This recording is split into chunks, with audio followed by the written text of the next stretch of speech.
you can thrill us, you can begin to thrill us, then we'll have your time. Greatest Nigerian people!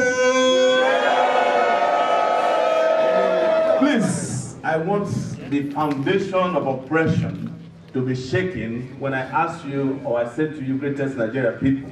Greatest of the greatest of the greatest Nigerian people!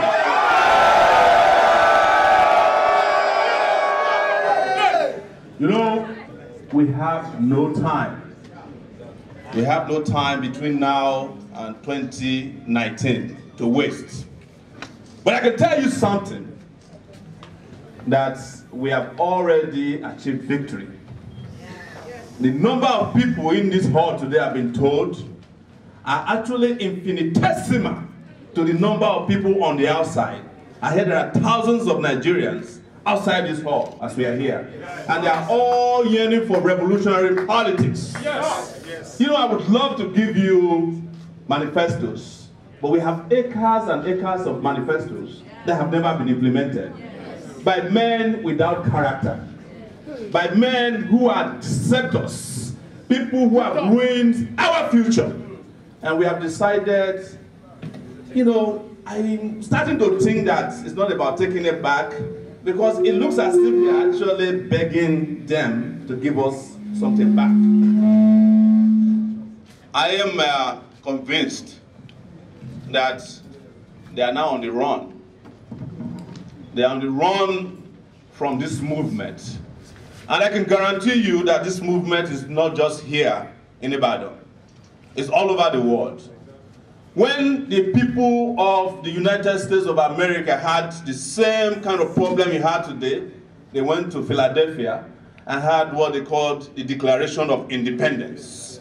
That was how they chased the British kings away from their lives.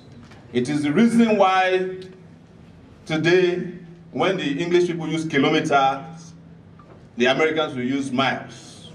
They change even their standard of measurement. And that's the same thing that we are going to do. When the people of Nigeria wanted independence, they have headed to Ibadan today. And we are going to achieve that independence. But here's what I'm going to tell you. Don't clap for me. This is not the time for jokes. It's not a time for adulation. It's a time for us to get very serious, because we have a battle ahead of us. I'm not going to deceive you. These guys are not going to leave power on their own volition. We have been fighting them for 30 years. We have been engaging them. Now is the time to disrupt the system and take it down. It is up to them to choose where they want to be spanked in this fight. It's up to them to choose to live peacefully. When you say disruption, you scare us. It's not scaring anybody. I am a digitalist. And when you talk about disruption, it's actually a computer language. That there is a computer word or terminology known as wicked. It's called wicked problem.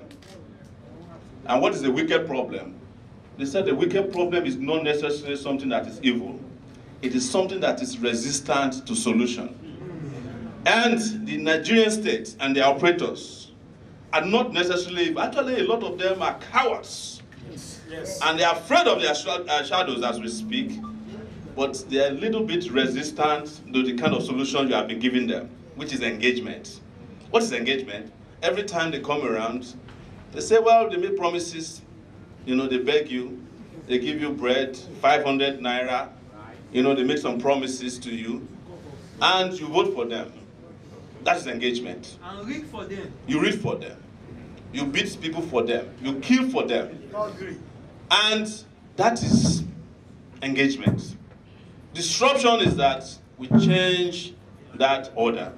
That instead of those of us in the majority always running away from them, being afraid of them, allowing them to steal our commonwealth and loot, we now become the ones who are on the run away from us. That is what disruption is about. When I started Sahara Reporters 12 years ago, I wanted to disrupt the Nigerian media. Edmond Obilo here is, you got to give it to him, please. Clap for him for a second, please. is one of the young people who has come to disrupt the media space by his brand of radio journalism. But there are also useless media people in this country, you know, and I'm not afraid to mention the likes of AIT, you know, who don't pay their workers, who give people business cards to go and extort politicians, who actually partake in corruption. Those people are not supposed to be in charge of our media space. But if it was not for Sahara reporters, we would have not been able to take the darkness out of the 2015 elections. In fact, it was when we announced the 10 first results that they got scared and they know they had lost the election. And that was why the next day you saw Orubebe sit down in front of the place. He said, where did they get the results? He messed himself up. But it is not, that's not the first time our intervention saved this country. When Nigeria was in the throes of disruption by a cabal headed by a woman, the wife of late President Yaradua, it was Sahara reporters that was reporting on his health. And I laugh at people who say that I am not experienced. I laugh at them. I'm sorry for them, and I empathize with them. Is Sahara reporters guerrilla journalism? It is not guerrilla journalism, it is revolutionary media. Because journalism has become a part of media. Journalists are people who write in journals. The way the world works today is such that every journalist has to be part of media. Why do I say that? The biggest media company in the world today is a disruptor. Do you know it? Facebook. Facebook became the biggest media company in the world. So can I call you a disruptor? I have disrupted the media space. I'm now here to disrupt the political space. And I want to say something very quickly, Ebilo. I want to say something very quickly. Yes, about people who talk about experience. They say it all the time with glee. You know the problem? Nigerian young people, we have to empathize with them. Their self-esteem has been destroyed and battered over the years. They've been told that they are not good for anything. They've been told in schools that they can't pass their exams. They are given advice in hospitals. After you go to hospital 3 times, a doctor refers you to a pastor. You are not living. You are dead. And the battery of that self-esteem is the reason why a lot of them have internalized the inferiority complex that they cannot be president of the country. It's also a conversation about class and disrespect. That because I'm not the son of a thief, I am not qualified to be Nigeria's president because I don't have the experience as a thief. But you know you are a village boy. I am a village boy. I came from the village and I've seen the world. Hey. Yes. What was it like growing up in that village? I grew up with nothing, but I'm not here to tell you a village story.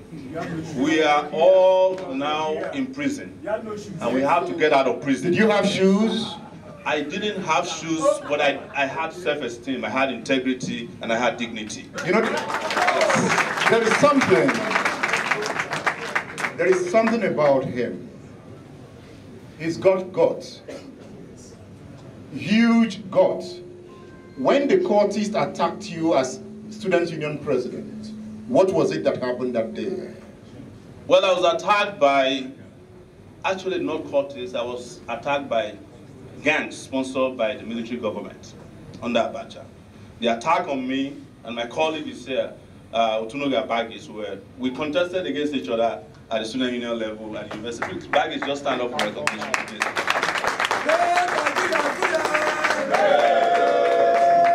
Nigerian people! Sowore is our next savior. Yes. Thank you. I was attacked by gangs assembled by the government. In fact, the attack on me was led by a police officer who was also a University of Lagos student at that time. The police commissioner at that time was Dan Baba. He served several years in prison for ordering the shooting of a media publisher, April. It was him that I also organized my attack.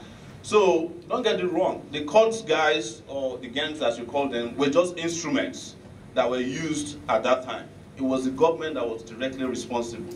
But to answer your question, it is the mass that saved that night. And when the court guys, even though they were armed to the teeth, saw 2,000 students coming from this side and another 2,000 coming from, they had to flee. And today, during our time at the University of Lagos, no students died. The year I left the University of Lagos, at least 5 students were killed on campus by the gangs. And what was I doing that for at that time? I wanted to leave a legacy at the University of Lagos that I could sacrifice my life to protect others who needed a future. I have brought myself again out, and this is very instructive. Listen to it. They're going to come after me. There's no question about it. But it is too late now.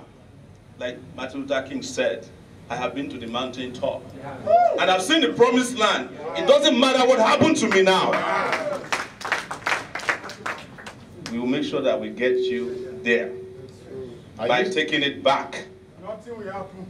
I'm not worried about it. What is important and what matters now to me is how you get your dignity back.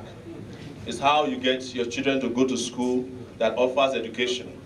It's how you can have infrastructure. It took us about 2 hours to get from between Lagos and Ibadan today. Half of the road infrastructure was impassable, right? It has taken them 18 years just to refurbish Lagos-Ibadan highway. It's taken them several more years to put security together so that you are guaranteed of sleep at night. You don't have electricity. It is by design.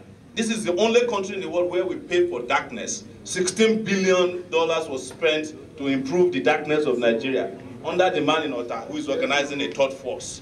Whether they're the first force, second force, third force, fourth force, all of the forces will be on the run in 2019. And I want to make a quick promise to you that we are looking at solving this problem through what we call Spicer. Our campaign is going to be spicing up our lives. I will deal with security first, right? And after security, we will have power.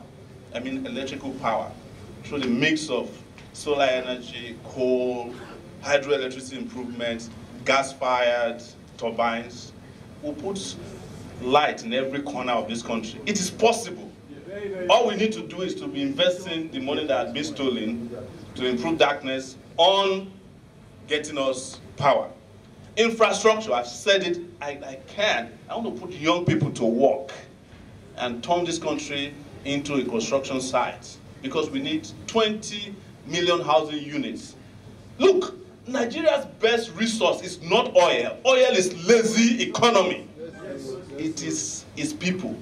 180 million people. Have you heard in China about ghost cities? These are houses and apartments that have been built by Chinese people to last for it. They have not been occupied. It is the Chinese people that have built it. Have you ever heard about China? Do you know of any resource in China?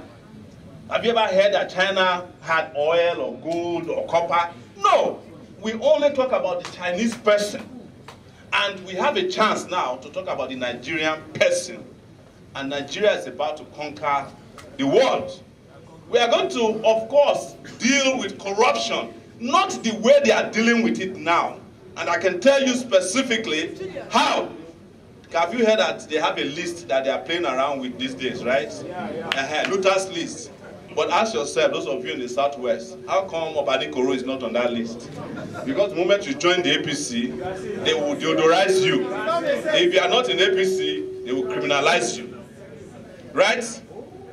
E is economy. We got to put the Nigerian economy back on international map. And again, through the hard work of his people. I'm not breaking them down, I'm just giving you the acronym today. Now, right? And of course, health is very important. But before health is that we want to restructure this country. And don't get me wrong, I am not part of those people preaching restructuring for the old people. Because the old people have been restructuring Nigeria into their pockets forever and ever. They've been doing it since they were born. I'm sorry, I don't hate old people because Wole Soyinka is old and I love him.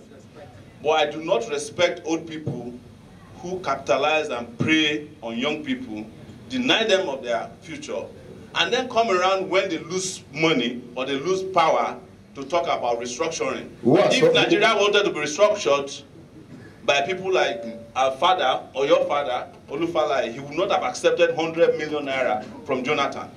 All those traditional rulers who were pocketing monies that could have been used to build schools, bridges, and roads, they can't teach me restructuring. They are not interested in Nigeria that is restructured in your interest. The restructuring of Nigeria has to take an economic form first, of empowerment. And secondly, after we are done with that, we have to do away with the constitution that was created by the military.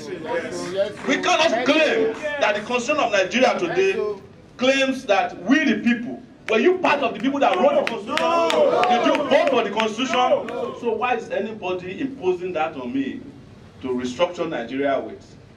Of course, we are going to do health and education. I come back to that. May you never be a PhD holder that has to drive a truck for Dangote. Amen. Right? Amen. And that is what we have been doing. Somebody was asking how come Dangote's company do not produce billionaires or millionaires like him. They are not designed to do that.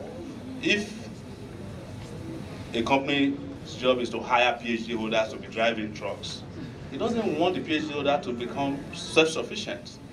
And it is the reason why I proposed that we will merge our minimum wage to a level that is called living wage, so that the salaries, which is 18,000 naira, that is paid to workers in this country, will not become what Yoruba people call salary. You know, go and see it, because it will never take you home. Nothing, and I say nothing, and I say this unapologetically, prevents Nigeria from paying 100,000 naira minimum wage to its workers. Even that is insulting, because in Mauritius, the minimum wage for people who are doing factory work is $536 per month. In Nigeria, it's $46.9 per month. And I see a lot of Facebook economists saying that it will cause inflation. Well, I say, Father, forgive them, because they don't know what they are saying. The inflation that is not caused when some senators are collecting 13 million naira a month for doing nothing, it didn't cause inflation. When Desiani and Kola Aloko stole $3 billion, which the VP of Nigeria certified a few days ago, it didn't cause inflation.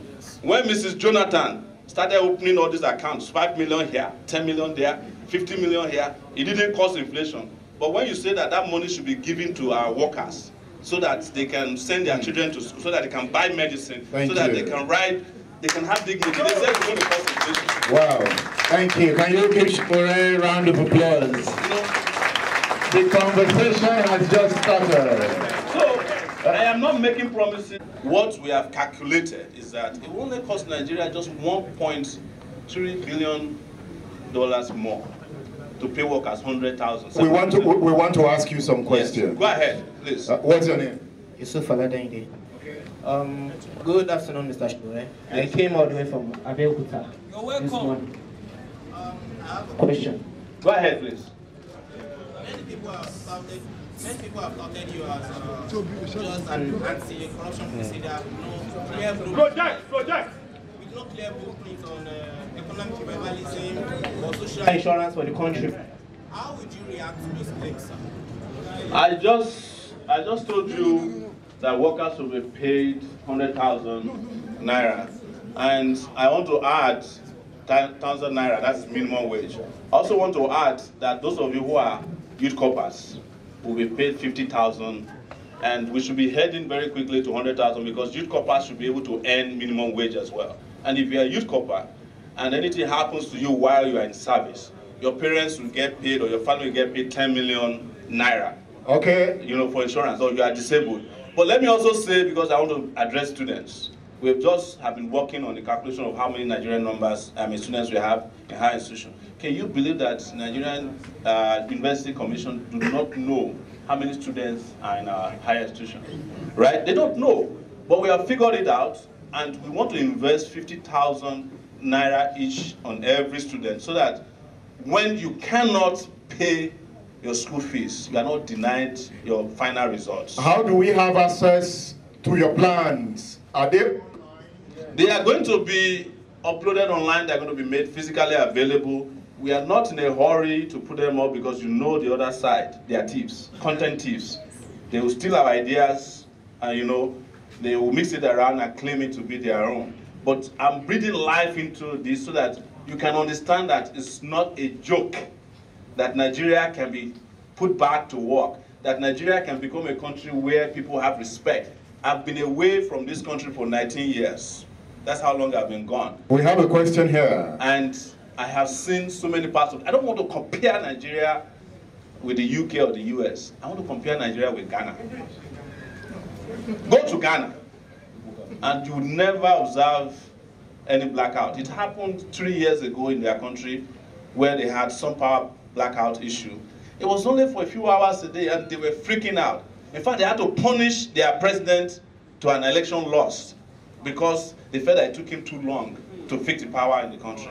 Okay. In Nigeria, they want the man who is there now who has failed so much to, like what Igbenendo's father said, that if your son fails the class, don't you let him repeat. Would you allow the man to repeat another 4 years and put your life in a lockdown?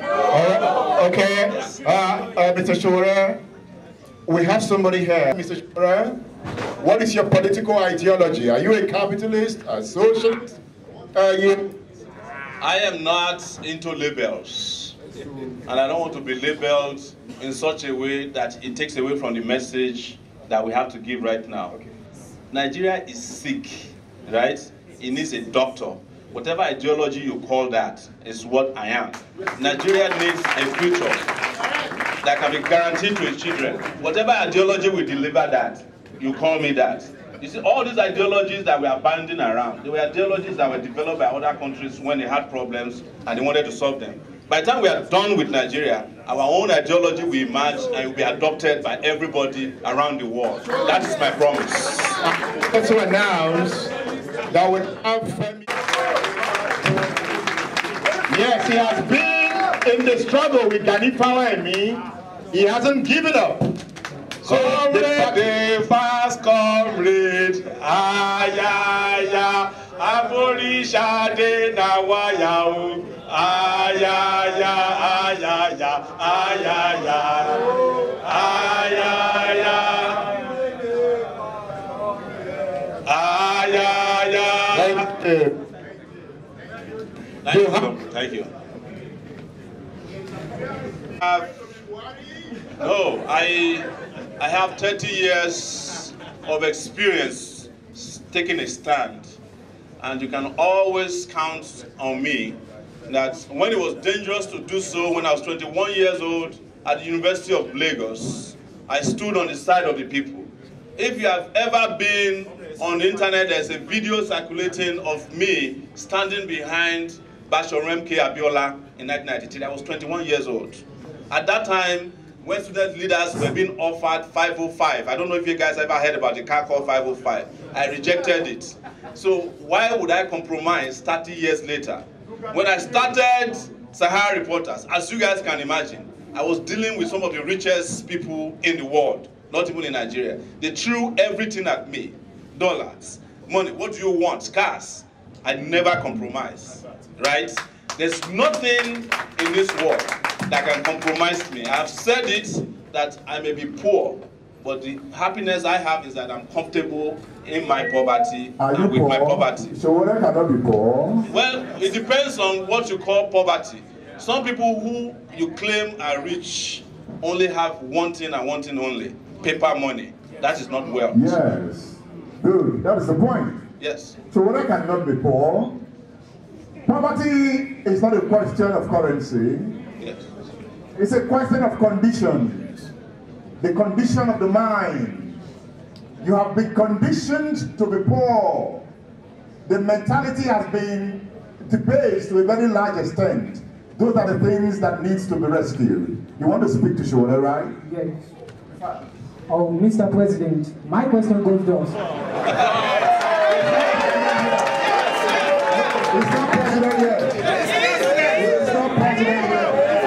Yes. It's not president yet. There is no candidate, as we speak now, that is campaigning about anything in Nigeria.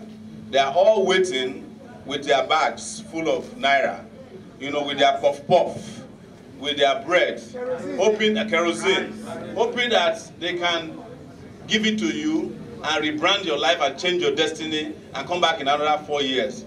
Nobody, and you can challenge me, there's no politician in this dispensation that's had this amount of crowd that have not spent 100 million naira. Yes. We did not give common bottle of water to anybody here today. We did not pay anybody's transportation to come here today. People are here on their free volition, right? So please, don't let us degrade the movement by saying if we take it back. You know, it's not about me, it's about you. It is you that is taking it back. I am just fortunate and privileged to be granted the opportunity to lead the charge. When you take it back, when we take it back, it's up to you. It's in your hands now. Take it back. Structure, the federal universities, what will you do for the youth? What's in for the youth that makes me not to want to go to a private university? That like the federal universities become a thing of attraction. I attended a federal university known as the University of Lagos, right? And when we got to the University of Lagos in 1989, we still had water running in our toilets, right? We had fan in our rooms. We had mattresses. We had classrooms that had air conditions. I mean, they were air conditioned. But do you know what happened? They came and destroyed education with structural adjustment programs, SAP. And what did they do? They borrowed $120 million, which they claimed they were going to use to build libraries and laboratories and buy books and pay lecturers more. But what did Babangida and his people do? They gave the contract to fence around the hostels, the rods in the hotel. Why did I say that to you? Is that when there's mismanagement of resources, embezzlement of funds, universities can never be fixed and applied to everywhere, including the health sector. Ask yourself, who are the people owning and running private universities? Most likely former ministers, former governors, who stole the money that were meant for the federal government universities and converted them to all contractors. Under our government, the federal universities, state universities, and all education institutions in the country will be properly funded. And I'm not just making up the story, I mentioned it earlier. We are going to look at every student and tell you how much we spend on you and give it to the university. But as I'd like to mention, and people say maybe I concentrate too much on anti-corruption, woe betide the vice chancellor that steals monies that are meant for your hotels. They are going to spend a long time where they wouldn't want to be. They should rot in jail. And I've said it before, I'm not making this up. When I was a student union leader, I fought my vice chancellor to a standstill. Interestingly, the man is from this city, Ibadan, Professor Durudin Alao, because he was doing the bidding of the military. I was expelled twice from the University of Lagos. In fact, part of the reason I went to study a master's degree at an Ivy League school in the US is to prove that I wasn't a layabout when I was in university. And I can compete anywhere. If you are given the opportunity, the right kind of atmosphere to study, Nigerian students can compete anywhere in the world without going to a private university. I'm not against private universities, but public universities must be well funded. But you know what they are doing, and I'll stop there regarding education. They defund the federal public universities so that they can drive you to their private universities. They do the same thing with our hospitals. Doctors are directing patients to their home. Most doctors in public institutions in this country also own private institutions. Before anything happens to you, they have asked you to go and do your blood work in their private. What would you do to them? Oh my goodness. You don't want to know. I'm serious. Because I'm not only serious, I'm furious about the way they run this country. It is very easy to fish these guys out and to meet them appropriate sanction. See, doctors swear to an oath not to do shady things. Even at that level, you can handle a lot of malpractices within the medical profession. You can handle a lot of malpractices within the legal profession. You can handle a lot of malpractices even among lecturers and what they do to our students. So, with the moment the society starts working at the highest level, at the top, it will filter down to the bottom. When are we hitting the villages? When are we moving in? You are thinking of the past. You think that villages, you think that villages used to be what villages used to be. My grandmother, who is 95 years old, is watching me tonight. I mean, this afternoon, in Ondo State. Why? Because somebody who has a cell phone is on Facebook Live, say, come and see your grandson. We are reaching the villages already. We've moved past. That's why we say to Nigerians, an analog brain cannot lead a digital populace.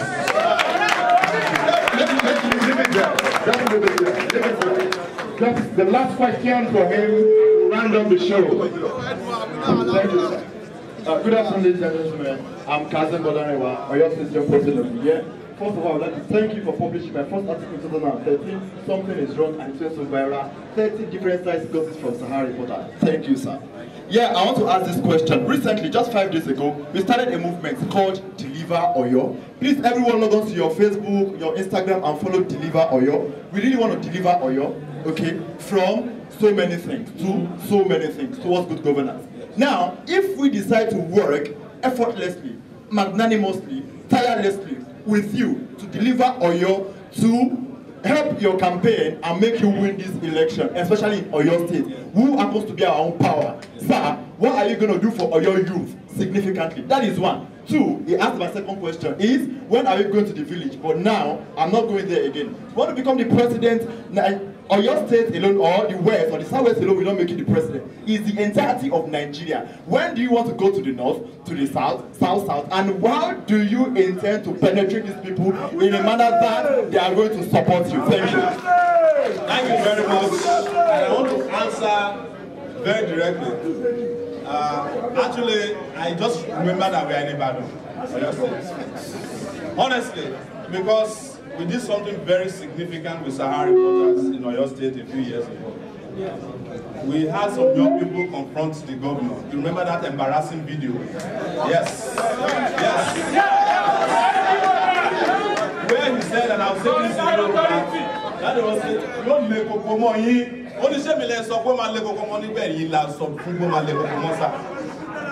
Constituted authorities is what we got from. We have already delivered Oyo for you. It's up to you to take it, to claim it. But here is a bigger answer to your question about the youth. I want to make it very clear that regardless of how good we want to be at the top, we need everybody to start coming out. Please, first, get your PVC. Second, contest for every election contestable. Do not feel inferior as a young person to also contest for the governorship of your state and win. So that by 2019, we will have governments that we can actually relate with, governors that we can relate with in every state. We have House of Rep members that we can relate with in the National Assembly. We have senators that we can relate with, even though my preference, if you ask me, is to abolish the Senate. The Senate is a waste of space, it's a waste of time, it's a waste of resources. But I'm not going to be able to do it without the help of the people. And your question, what's the last? When are we going to the north? My goodness. When we move from here, we're heading to Abuja on April 10th. On April 12th, we're in Kaduna. On April 11th, we're in Kano. We are already getting information from Sowore, Enugu. We already have something set up for Lokoja. We have Akure, Abeokuta. We already have Port Harcourt. We have heard from the UK, London. New York wants us to come back. Toronto, Canada wants us to come back. We are hearing from all over the world, but again, digital revolution. We are everywhere now. You just need to go on your Facebook and see how many people are watching us from, and you can tell. This one you don't need to lie about it. People are logging in and saying, I'm logging in from Zimbabwe, from Zambia, from South Korea, Japan. People are watching us. People are with us. We are all over the place right now. One of the things we want to do next is to start doing what they call virtual town hall meetings, where we sit and Nigerians from around the world can log in digitally and have us have this conversation. My advice to you is not to give up. Please do not give up. I want to ask before I hand over the microphone to you, Obelo, how many of you here have PVC, permanent voters card? Sure. You can already tell that they lost the election in 2019. You can tell. They lost. Before you go to Will, he wants to know something. Yes. Comrade, sir. Yes. My name is Edmund Chekati, so I'm from Imo State. Correct. Thank you. Sir, I'm an Igbo boy, and I've been trying to convert the Igbo people. Now, we have people who think they have been invisibilized, they have been marginalized, they have lost hope in the Nigerian project. Yes. Sir, please, how do we penetrate these people that have the Biafran mindset? That's my question. That's a very, very good question. And I will answer it today from the bottom of my heart. The Igbo man has not just been marginalized, the Igbo man has been trampled upon, their children killed, starved in a civil war. And ever since then, Nigeria has managed not to pay attention to Igbo life. But the Igbo man and his spirit has managed to build for himself a spirit that has conquered the world.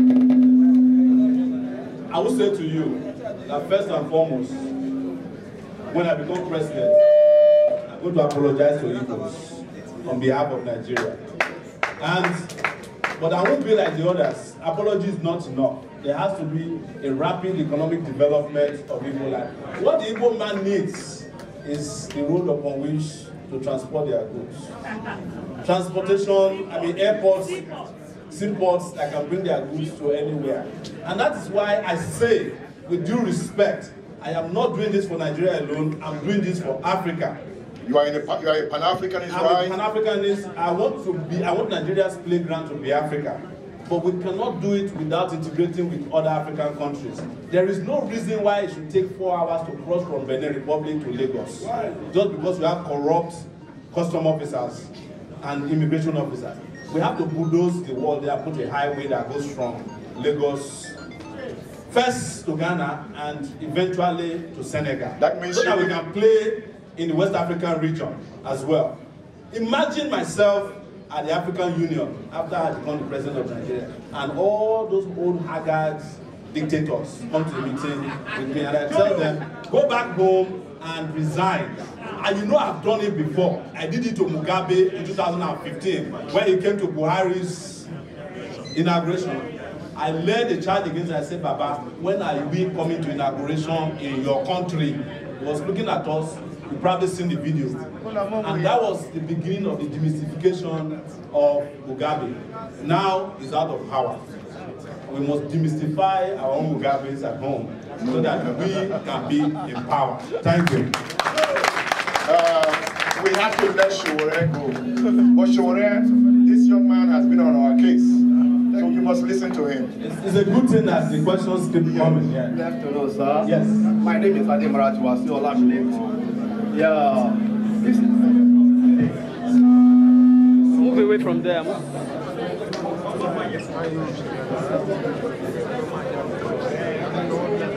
See?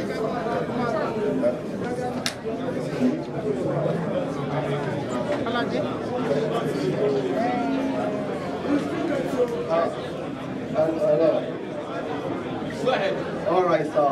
Yeah, I'm very happy that Mr. Sowore is here finally at Ibadan. Yeah, this is my question. I want us to adopt emotion here in the city of Ibadan. I've been following Sowore for a very long time and Edmond Bello. This is what I want. The motion is that what is wrong with the ticket of Mr. Sowore and Edmond Obelo ticket? Thank you very much. I don't answer that for now. Yes, the question will be answered later. But the lady wants to ask. Good afternoon. My name is... Hello? Yes, I'm Afolarinda Malan. I'm currently the first male president of my party, and I want to ask a question about gender equality. Sir, before I became the president, as a female, I went through a lot of things, and what I meant by that is gender inequality. So, what do you think we can do? Because I believe in this current Nigeria, we have one thing we call sex discrimination and gender inequality.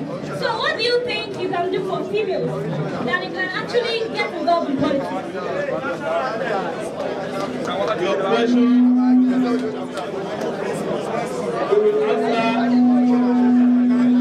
No more questions. when you come to power, you will answer that question by deliberate policy of inclusion of women. They did it in Rwanda. 60% of their lawmakers are women, parliamentarians. Ministerial positions were deliberately given to women. And we will do that for Nigeria. You should not be discriminated against because of your sex, and you should not be discriminated against because of your gender. There will be no room for discrimination when we win in 2019. And we will deliberately support candidates, female, vibrant female candidates like yourself, who will get into political office and give them right kind of